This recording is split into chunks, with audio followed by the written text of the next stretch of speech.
السلام علیکم۔ Chapter 6 hope is the thing with feathers. یہ نظم ایملی ڈکنسن نے 1862 میں لکھی اور 1891 میں پبلش ہوئی۔ ایملی ڈکنسن کی زندگی کا دورانیہ 1832 ٹو 1886 ہے۔ یہ ایک امریکن پوئٹ تھیں۔ ان کی تمام نظموں میں ٹائٹل نہیں ہوتا۔ ان کی نظموں کے پہلے اسٹینزا کی پہلی لائن ہی ان کی نظم کا ٹائٹل کنسیڈر کیا جاتا ہے۔ یہ پوری نظم بنیادی طور پر امید سے متعلق ہے۔ اس نظم میں بتایا جا رہا ہے کہ امید کیا ہے اور اس کی ہماری زندگی میں کیا اہمیت ہے۔ Stanza number 1، hope is the thing with feathers. امید ایک ایسی چیز ہے جس کے پر ہوتے ہیں۔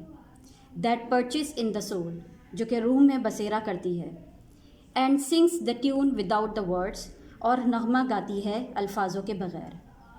And never stops at all, اور یہ ہرگز نہیں رکتی۔ اس اسٹینزا میں وضاحت کی گئی ہے کہ امید ایک ایسی چیز ہے جو انسان کو حوصلہ دیتی ہے اور یہ ہماری روح میں رہتی ہے۔ امید کو پرندے سے تشبیہ دی گئی ہے۔ یہ پرندہ ہمیشہ اوپر اور اوپر اڑتا رہتا ہے اور کبھی بھی نیچے نہیں آتا۔ امید ہمیں نظر نہیں آتی، یہ محض ایک احساس، ایک جذبے کا نام جو روح میں پروان چڑھتا ہے۔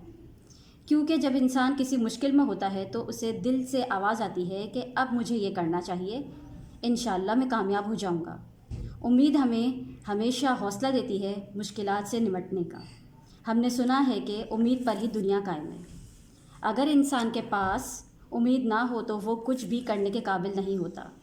ہمارے دل میں ہر ایک کے لیے پہلے منفی سوچ آتی ہے، لیکن امید ہمیشہ اس منفی سوچ سے باہر لے آتی ہے اور ہمیشہ بار بار حوصلہ دیتی ہے، آگے بڑھیے، آپ یہ کام کر سکتے ہیں۔ جب انسان پوری طرح سے مایوس ہو جاتا ہے تو اس کی روح میں موجود یہی امید ہوتی ہے جو اس کو حوصلہ دیتی ہے۔ Now stanza 2، and sweetest in the gale is heard, اور تیز ہوا کے جھونکوں میں بہت پیاری سنائی دیتی ہے۔ And sore must be the storm, اور طوفان چاہے کتنا ہی تکلیف دہ ہو۔ That could abash the little bird, جو کہ چھوٹے پرندوں کے لیے پریشانی کا باعث بنے۔ That kept so many warm, جس نے بہت ساروں کو پرجوش رکھا ہوا ہے۔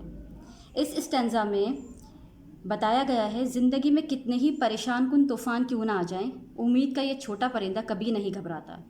یعنی زندگی کی اذیتیں ہمیں مایوس کر سکتی ہیں، لیکن امید کا پرندہ ہمیں مایوس نہیں ہونے دیتا، اور یہ پرندہ ہمیشہ بہت سے لوگوں کو پرجوش رکھتا ہے۔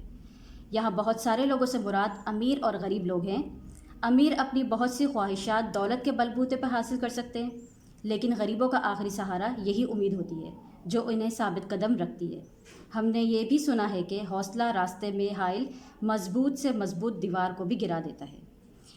Now stanza 3، I've heard it in the chilliest land، اس کو میں نے سرد ترین مقامات پر سنا ہے۔ اینڈ آن دا اسٹرینجسٹ سی، اور ایک مضبوط سمندر پر بھی سنا ہے۔ یٹ نیور ان ایکسٹریمٹی، تاہم مصیبت میں کبھی نہیں۔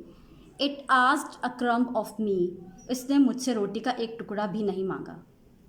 یہ بہت خوبصورت جملے ہیں۔ اس میں شاعر کہہ رہے ہیں کہ میں امید کے نغمے کو بہت سرد یعنی بہت مشکل مقامات پر سن چکا ہوں، چاہے وہ سمندر ہوں یا پہاڑ ہوں یا وہ دریا ہوں، ہر وقت امید میرے ساتھ رہتی ہے۔ یہاں سمندر، دریا اور پہاڑ کو مشکل حالات سے تشبیہ دی گئی ہے۔ یہاں ایکسٹریمٹی کو مصیبت سے تشبیہ دی گئی ہے۔ چاہے کیسے بھی حالات ہوں، امید آپ کا ساتھ نہیں چھوڑتی، اور ان سب کے بدلے میں امید ہم سے کچھ بھی ریٹرن بیک نہیں مانگتی۔ یہاں کرم سے مراد معاوضہ یا ریٹرن ہے، یعنی ساری زندگی حوصلہ دینے کے باوجود امید ہم سے بدلے میں کوئی توقع نہیں رکھتی۔ ہر جگہ ہمارا حوصلہ بلند کرتی ہے اور عوض میں کچھ بھی ڈیمانڈ نہیں کرتی۔ Chapter 6، hope is the thing with feathers. To do list, central idea, words meaning, question answers, book exercises. Central idea of the poem. The major theme of the poem is that in the human heart, hope endures and defeats despair despite overwhelming circumstances. اس پوم کا major theme یہ ہے کہ انسانی دل میں امید برداشت دیتی ہے، مایوسی کو شکست دیتی ہے، باوجود اس کے کہ حالات بے حد خراب ہوں۔ Words, English meanings, Urdu meanings. Number 1، perch, to rest, آرام کرنا۔ نمبر 2، گیل، اسٹرانگ ونڈ، تیز ہوا کا جھونکا۔